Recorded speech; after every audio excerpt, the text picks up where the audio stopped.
자, 회원님들 안녕하세요. 반갑습니다. 제가 누구냐고요? 이성현이에요. 앱등이 탈출. 네, 안녕하십니까 우리 회원님들 반갑습니다. 제가 요즘 보드 타러 다니고 있거든요. 요즘 보드 타러 보드장에 가고 있는데 오늘 영상 주제는 아이폰을 5년 동안 사용하다가 삼성폰으로 넘어갔을 때 겪는 장점과 단점입니다.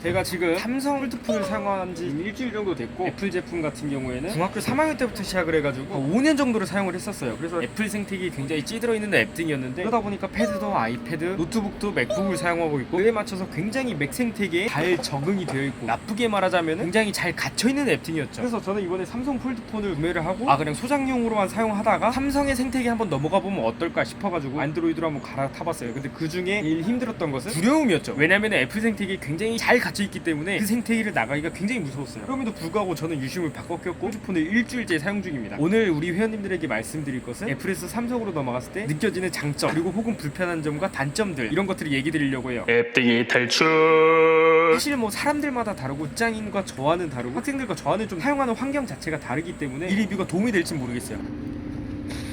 자, 그러면은 장점 먼저 알려드리도록 하겠습니다. 애플 제품에서 삼성으로 넘어갔을 때 얻었던 장점, 그리고 편리한 점. 첫 번째로 좋았던 점은 삼성페이죠. 아무래도 삼성페이는 진짜 혁신입니다. 혁신. 제가 예를 들어서 쓰레기를 버리러 나가는데 음료수를 사 먹고 싶을 때 핸드폰과 지갑을 챙기고 그 다음에 쓰레기를 들었어야 됐는데 지갑을 드는 과정들이 사라졌어요. 저는 어쩔 수 없이 지갑을 들고 다녀야 되거든요, 평상시에. 왜냐하면 자동차 스마트 키를 들고 다니기 때문에 지갑에 그게 있어요. 그래서 항상 차를 타기 위해서는 어쩔 수 없이 지갑을 들고 다니긴 하지만, 자동차를 안 타는 경우에는 삼성페이 하나만 들고 다닙니다.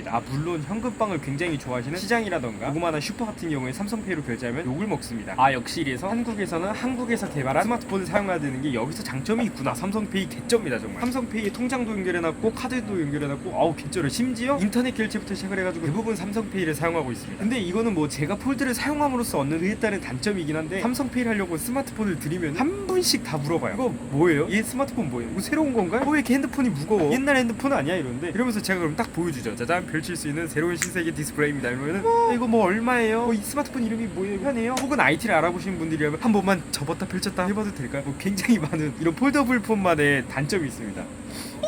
두 번째로 삼성으로 바꿔서 얻었던 장점들은 높은 스펙과 사양들이죠. 이 애플은요, 저장 공간에 관련해가지고 팔아먹기를 존나 잘합니다. 진짜 이게 말이 안 돼요. 메이저 스마트폰인데 32기가 128기가 이렇게 넘어간다던가, 저장 공간에 있어서 너무 상업적인 목표와 끼어 팔기. 쉽게 말해서 자동차로 따지면 옵션질이죠. 스마트폰으로 따지자면 쓸모없는 홈제 가입을 끼어 파는 것 같은 느낌, 저장 공간을 끼어 파는 느낌이 굉장히 많았는데, 물론 그것들은 아이클라우드 보완이 가능하지만 그럼에도 불구하고 저장 공간에 있어서 많이 부족했습니다. 그리고 이번에 아이폰 11 같은 경우에는 램이 4기가예요. 램 4기가면은 제가 옛날에 갤럭시 S2 썼을 때 램이 2기가 됐을란가요? 정말 하드웨어적으로 애플에서는 너무 부족한 스펙 들과 너무 뒤떨어진 하드웨어를 보여주는데, 삼성은 하드웨어적으로는 앞서 나가고 있다는 걸 보여줍니다. 카메라 세대도 아이폰 11에서 이제 처음으로 막 나왔죠. 막 혁신이다 뭐다 막 이러고 하고 있는데, 사실 삼성에서는 예전부터 트리플 카메라를 탑재했습니다. 어쩔 수 없이 애플은 하드웨어적으로 좀 떨어지고 있구나. 심지어 디자인조차도 애플 디자인은 뭔가 깔끔하고 감성적이다라는 느낌을 많이 받았었는데, 이제는 삼성이 앞서 나가고 있죠. 세 번째로 사용자에게 굉장히 편의성을 제공하는 기능들이 많습니다. 예를 들어서 아이폰에서는 이번에 업데이트가 출시되면서 나오는 다크 모드 같은 경우는 원래부터 있었고요. 무선 배터리 공유도 가능하고요. 예를 들어 친구 배터리가 없으면 내 스마트폰을 무선 배터리 충전기로 만들어서 충전해준다던가, 혹은 그 편의성 중 하나는 또 삼성페이가 있겠고, 빅스비 루틴을 굉장히 저는 잘 사용하고 있습니다. 솔직히 이거 처음에 사용했을 때 좀 어려웠거든요. 이거 빅스비 루틴 영상을 유튜브에서 한 2편, 3편 정도 시청하고 빅스비 루틴을 어떻게 활용하고 있는지에 대한 그 정보들을 취득해야지만 빅스비 루틴을 제대로 사용할 수 있는데, 그런 난항을 다 겪고 나서 빅스비 루틴을 제대로 사용할 줄 아신다면 삶의 질이 있어서 굉장히 많은 편리함을 얻으실 수 있습니다. 네 번째로는 어플을 굉장히 자유롭게 다운로드 받을 수 있어요. 애플 같은 경우에 인터넷에서 어플을 다운로드 받는다던가 그런 게 불가능하죠. 하지만 삼성은 가능합니다. 그로 인해서 저에게 정말 이점으로 와닿았던 건데, 게임 어플에 대한 CBT 참여를 할 수 있어요. 클로즈 베타 테스터. 저는 게임을 굉장히 좋아해서 이번에 바람의 나라 연도 모바일로 테스트한다길래 그것도 해봤었고요. 아무튼 이런 것들은 애플에서는 불가능해요. 왜냐면 이 사전 베타 테스터를 진행하기 있어서 베타 테스트 애플리케이션을 설치해야 되는데, 애플은 그게 불가능합니다. 인터넷에서 어플을 받을 수 없기 때문이죠. 하지만 삼성은 APK 확장자명을 그냥 다운받아서 스마트폰에 설치하기만 하면은 애플리케이션을 다운받을 수 있어요, 손쉽게. 이래서 이런 사전 베타 테스터 어플을 다운받는다던가, 혹은 인디게임들을 굉장히 좋아하기 때문에 인디게임들에 대한 어플을 다운받을 수 있어서 굉장히 좋았어요. 이것들은 게임에 한해서만이 아니라 다른 것에서도 와닿으실 수 있겠죠. 그리고 공인인증서 넣기. 와 존나 좋습니다 진짜. 제가 국민은행을 사용하는 그냥 PC에서 스마트폰 복사 한 번만 하면 끝이 난다고는 하지만 그래도 좀 상대적으로 애플은 너무나도 폐쇄적인 생태계를 가지고 있어요. 그렇기 때문에 안드로이드 기반의 이 스마트폰은 너무 좋구나, 정말 오픈마인드구나. 그래서 총합적으로 봤을 때는 사용자에게 굉장히 편리성을 제공하는 인터페이스, 그리고 기능들, 어플들, 그리고 열려있는 오픈마인드 너무 좋습니다. 앱등이 탈출.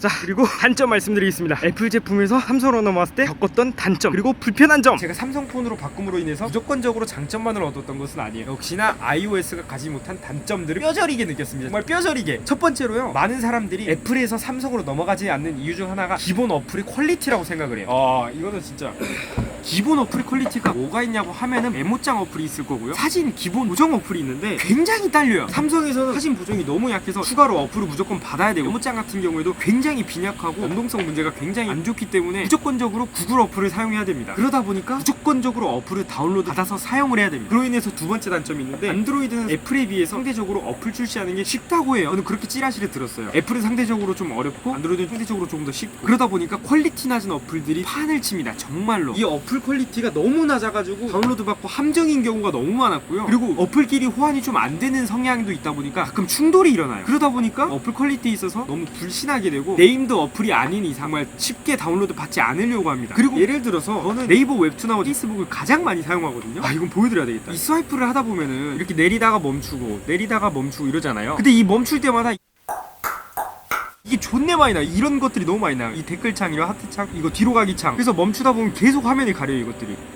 아이폰에 있을 때 이런 불상사가 없었던 것 같은데, 아무튼 다른 환경에 오다 보니까 너무나도 불편한 조작성들이 있겠죠. 그 조작성 중에 하나는 제스처가 또 있습니다. 아이폰은 굉장히 제스처에 특화되어 있어가지고 그냥 손쉽게 제스처를 이용해서 쉽게 스마트폰을 사용할 수 있었단 말이에요. 물론 이건 아이폰 사용하시는 분들도 쉽게 못 느껴요. 왜냐면 너무나도 당연한 거기 때문에. 근데 삼성으로 넘어오면서 애플은 정말 제스처 기능을 잘 사용했었구나라는 걸 느꼈어요. 물론 이것들은 어플로 다 보완을 가능하지만 순수한 순정 상태에서 말씀드리는 거예요. 그리고 세 번째로 UI가 조잡해요. 애플보다 혁신적인 모습을 보여주고 있고, 애플보다 많은 기능들, 다크모드 기능도 조잡합니다. 많이 조잡한 느낌이 많아요. 예를 들어서 이 옵션 창이 있죠. 옵션 창을 아래로 내리기만 해도 수도 없이 많이 나옵니다. 물론 이게 어떻게 보면 장점이 될 수도 있겠지만 전체적으로 조잡하고 깔끔하지 못하다고 해야 될까요? 이거는 뭐 개인 취향이니까 사람마다 다를 수 있겠지만, 개인적으로 애플 제품을 사용하다가 이 제품을 사용하니까 UI나 제스처가 좀 조잡하게 느껴졌다. 그리고 제일 문제점이죠. 생태계 구성이 너무나도 부족합니다. 애플은요, 제가 아이패드와 맥북을 사용하고 있어서 그런지 모르겠지만 아이패드에서 쓰던 메모장을 아이폰에서 사용할 수 있고, 아이폰에서 쓰던 메모장을 맥북에서도 사용할 수 있고, 이런 생태계가 굉장히 완벽하게 구성이 되어 있거든요. 그리고 아이폰으로 사진을 찍으면 아이패드로 바로 조정이 되기 때문에 아이패드에서 보정을 하고 맥북으로 넘겨서 메일을 보낼 수 있고, 혹은 맥북에서 영상 편집을 할 때 사진을 삽입할 수 있다던가, 굉장히 생태계적으로 많은 이득을 취해왔고, 심지어 플러스로 게임센터, 이 애플의 게임센터 덕분에 별다른 페이스북이나 구글 로그인 필요 없이 아이폰으로 하던 게임을 아이패드에서도 이어서 세이브 파일을 사용할 수 있었지만 그게 조금 부족합니다. 물론 구글에서도 구글 게임이 있긴 하지만 그게 지원이 안 되는 게임들도 몇 가지가 있어요. 그리고 아이폰에서 쓰던 데이터들을 불러올 수가 없겠죠, 당연히. 개빡칩니다.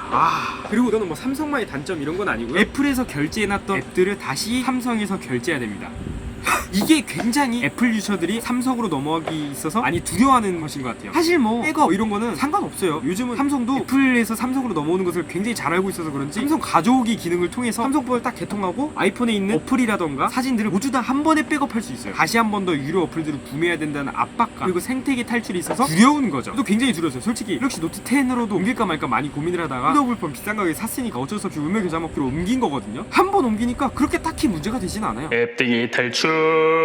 아무튼 저는 좀 총편적으로 말씀을 드리자면, 애플 같은 경우에는 소프트웨어적으로 그리고 기본 구성이 정말 탄탄하게 잘 되어 있고요, 삼성 같은 경우에는 그런 것들이 부족하지만 하드웨어적으로 빵빵합니다. 이번에 애플 11 혁명이다. 카메라 3개 달고 나와가지고 너무 좋다. 하지만 단점들이 굉장히 많았죠. 첫 번째, 램이 4기가였어요. 이거는 앱등이어도 이건 실드가 불가능합니다. 두 번째, 카메라 광각 일반 줌 카메라로 옮길 시에 색감이 달라지는 거. 그죠? 이런 좀 하드웨어적인 것에 있어서 애플이 좀 많이 부족하지 않나. 삼성은 그에 반해서 소프트웨어적으로 조금 부족합니다. 외부 어플, 그러니까 삼성 자체적으로 설치되는 어플로만은 커버가 불가능하고, 외부 어플을 필수적으로 다운로드를 받아야 되는데 하드웨어적으로 빵빵합니다. 스펙도 상당하고요. 대신 소프트웨어적으로 기본기가 딸리다 보니까 충돌도 많이 일어나고, 안드로이드에 좀 퀄리티 낮은 어플들이 하늘치고 있습니다.